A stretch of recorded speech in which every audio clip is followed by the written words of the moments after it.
Hello दोस्तों, welcome है आपका स्पेशल नॉलेज पी में। कैसे हैं आप सब? उम्मीद करती हूँ आप सभी लोग अच्छे होंगे, स्वस्थ होंगे। दोस्तों, होली जा चुकी है और चैत्र नवरात्रि आने वाली है, जो कि 9 अप्रैल 2024 मंगलवार से शुरू हो जाएगी। इस दौरान भक्तगण माता दुर्गा के 9 स्वरूपों की 9 दिन तक पूजा अर्चना करते हैं और ये व्रत त्योहार 9 दिन तक का चलता रहता है। कुछ लोग 9 दिन का उपवास करते हैं और कुछ लोग परिवाष्टमी का ही उपवास करते हैं। कुछ लोग माता की सुबह शाम पूजा आरती करते हैं और कुछ लोग अखंड दीप जलाते हैं। तो जो लोग अखंड दीप जलाते हैं उन्हें कभी भी अखंड दीप को खाली छोड़ करके घर में नहीं जाना चाहिए। तो इस बात का ध्यान रखें कि अगर आप ऑफिस जाते आते हैं, घर आपका खाली रहता है, तो आपको अखंड दीप जो है प्रज्वलित नहीं करना चाहिए माता के सामने। इस बात का ध्यान रखना चाहिए, क्योंकि अगर वो बुझ जाता है तो कहते हैं कि मतलब अनिष्ट होने के चांसेस होते हैं। वैसे देवी माता सबको देखती है, कोई तकलीफ ही होती है या कोई ऐसी ज़रूरत होती है तभी कोई बाहर निकलता है। तो ऐसा मतलब बोलते हैं, तो कोशिश करें कि ऐसा ना करें। और माता को लेकिन प्रसन्न करने के लिए बहुत सारी चीज़ें होती हैं, जो व्रत के नियम होते हैं जिनका हमें पालन करना चाहिए। उस चीज़ को हम नहीं जानते। जैसे मैंने अभी बताया कि अखंड ज्योति को छोड़ के नहीं जाना चाहिए। इस तरह से बहुत सारे नियम होते हैं जिनका हमें पालन करना चाहिए। लेकिन उससे पहले हम जान लेते हैं कि माता के कलश स्थापना की विधि क्या है। नवरात्रि की प्रतिस्पर्धा को ब्रह्म मुहूर्त में उठकर, यानी कि सुबह उठ करके स्नान वगैरह करके स्वच्छ वस्त्र पहले धारण कर लेना चाहिए। फिर एक चौकी बिछाएं लकड़ी की और उस पर स्वस्तिक का चिन्ह बनाएं और लाल कपड़ा बिछाएं। फिर इसके बाद में रोली और अक्षत से टीका करें। फिर वहाँ पर माता की जो प्रतिमा है वो स्थापित करें। अगर आपके पास प्रतिमा नहीं है तो आप तस्वीर भी इस्तेमाल कर सकते हैं। आप जिस भी देवी की पूजा करते हैं, मतलब जैसे दुर्गा जी देवी की जो भी आपके पास है मूर्ति, उसको आप ले सकते हैं और फिर माता की विधि विधान से पूजा करें। इस बात का ध्यान रखें कि जो माता के लिए कलश स्थापित किया जाता है उसको हमेशा उत्तर पूर्व, यानी कि ईशान कोण में या फिर उत्तर दिशा में स्थापित करना चाहिए। कलश के मुख पर चारों तरफ अशोक के पत्ते लगा करके नारियल पर चुनरी लपेटकर कलावा से बांध देना चाहिए। और अगर आम का पत्ता आप लगाना चाहें तो आम का भी लगा सकते हैं, जो आपको आसानी से मिल जाए वो लगा सकते हैं, क्योंकि दोनों ही लगाया जाता है, चाहे जो लगाएं। अब अम्बे माता का आवाहन करें और दीपक जो है वो जलाएं, प्रज्वलित करें। फिर इसके बाद में आप अपने विधि विधान से माता की पूजा करें। और नवरात्रि के दिन भूलकर क्या काम नहीं करना चाहिए उसके बारे में अब हम बात करते हैं। कोई भी त्यौहार हो, नवरात्रि हो, उसमें साफ सफाई का विशेष ध्यान देना जरूरी है। इन दिनों काले रंग के कपड़े और चमड़े की बनी हुई वस्तुओं का उपयोग नहीं करना चाहिए। इन दिनों में बाल, दाढ़ी और नाखून आदि भी नहीं कटाते हैं लोग। नवरात्रि में घर को खाली भी नहीं छोड़ते हैं। जैसा मैंने ही कहा कि अगर माता का आवाहन किया गया है तो उस घर को कभी भी खाली नहीं छोड़ना चाहिए। घर में कलश स्थापना करने के बाद घर को खाली कभी नहीं छोड़ें। किसी न किसी व्यक्ति को घर में हमेशा ही रहना चाहिए। इन दिनों शाम के समय में भी, मतलब जैसे गौधीरका के समय सोना नहीं चाहिए। माता की धूप आरती करना भी बहुत ज़रूरी होता है।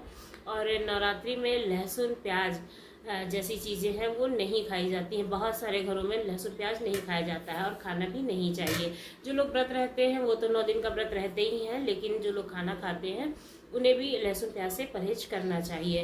नवरात्रि के पावन दिनों में अगर आपने व्रत नहीं लिया है तो भी, मैंने बताया ना कि जैसे नॉनवेज है या लहसुन प्याज है, इन सब चीज़ों का इस्तेमाल नहीं किया जाता है। नवरात्रि के 9 दिनों में पूर्ण सात्विक आहार का मतलब ग्रहण करना चाहिए। नवरात्रि में अपनी भावनाओं पर नियंत्रण रखना चाहिए। इन दिनों महिलाओं और पुरुषों को संबंध नहीं रखना चाहिए। माँ की पूजा अर्चना साफ मन से करनी चाहिए। जो लोग व्रत रखते हैं उनको बिल्कुल भी ऐसा नहीं करना चाहिए। नवरात्रि में स्त्री को देवी समझते हैं, क्योंकि कहते हैं ना कि माता का वास होता है एक स्त्री में। तो जो महिलाओं का सम्मान करते हैं माता दुर्गा उन्हीं से प्रसन्न होती हैं। जिस घर परिवार में सदैव ही महिलाओं का सम्मान होता है, माता की कृपा हमेशा उन पर बनी रहती है। तो नवरात्रि में कभी भी किसी भी स्त्री का अपमान ना करें, तो आपके घर में माता दुर्गा की कृपा रहेगी और आपके घर में सुख संपन्नता बनी रहेगी।